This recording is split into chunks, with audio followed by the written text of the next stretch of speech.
గర్భం ధరించిన తర్వాత చాలా మంది మొదటి 3 నెలలు వైద్యులను సంప్రదించరు.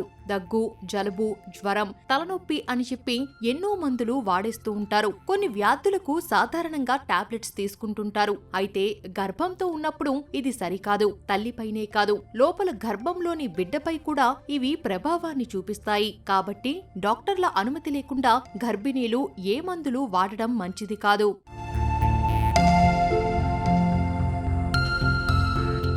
థైరాయిడ్, రుమాటిక్ వ్యాధులు ఉన్నవారు గర్భం దాల్చిన తర్వాత కూడా సాధారణంగా ఆ మందులను వాడేస్తూ ఉంటారు. ఇవి పిండానికి హానికరంగా మారవచ్చు. కాబట్టి ఇలాంటి మందులు వాడే ముందు సంబంధిత డాక్టర్లను సంప్రదించాలి. అలాగే విటమిన్ ఏ సప్లిమెంట్లను కూడా వైద్యులకు తెలియకుండా తీసుకోకూడదు. అధిక మోతాదులో విటమిన్ ఏ సప్లిమెంట్లు తీసుకుంటే పుట్టుకతోనే బిడ్డకు కొన్ని అసాధారణ లక్షణాలు వచ్చే రిస్క్ ఉంటుంది.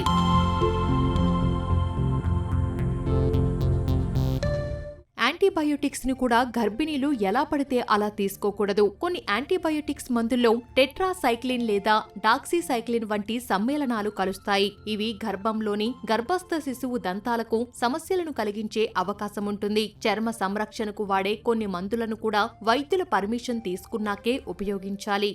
ఫిట్స్ అట్లా ఏమన్నా ఉన్నా, షుగర్ ఏమన్నా ఉన్నా, బీపీ ఏమన్నా ఉన్నా మీరు తప్పకుండా ఫిజిషియన్ కన్సల్టేషన్ ఒకటి తీసుకొని మీ గైనకాలజిస్ట్, ఫిజిషియన్ ఇద్దరి ఆధ్వర్యంలో మీరు మందులు ఎంచుకోవడం అన్నది చాలా ఇంపార్టెంట్. ఏవైతే మనం అన్సేఫ్ అట్లా అనుకుంటామో అవన్నీ మనము ఫస్ట్ ట్రైమిస్టర్ అంటే ఫస్ట్ 3 మాసాలు లేకపోతే ఫస్ట్ 12 వారాల్లో అవాయిడ్ చేయడం వెరీ వెరీ వెరీ ఇంపార్టెంట్. సొంతంగా ఎటువంటి మందులు వేసుకోవద్దు.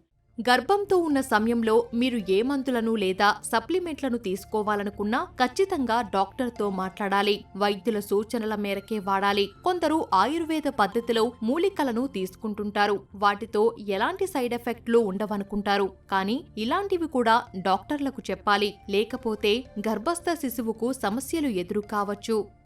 మనకి షుగర్ ఉన్నప్పుడు ఇన్సులినా లేకపోతే మెట్ఫార్మినా లేకపోతే ఇంకేమన్నా ఓరల్ హైపోగ్లైసిమిక్ ఏజెంట్స్, ఇంకేమన్నా షుగర్ మందులు ఉండడము, లేకపోతే బీపీ ఉన్నప్పుడు కొన్ని మనము బీటా బ్లాకర్స్ అట్లాంటివి కొన్ని వాడుతూ ఉంటాము. సైకాట్రీ ప్రాబ్లమ్స్ ఉన్నా, లేకపోతే ఫిట్స్ ఉన్నా, లేకపోతే హెడేక్ ఉన్నా. సో ఇందుట్లో మనకి ఎటువంటివి సేఫ్ అన్నది మనము ఎంచుకోవాలన్నమాట.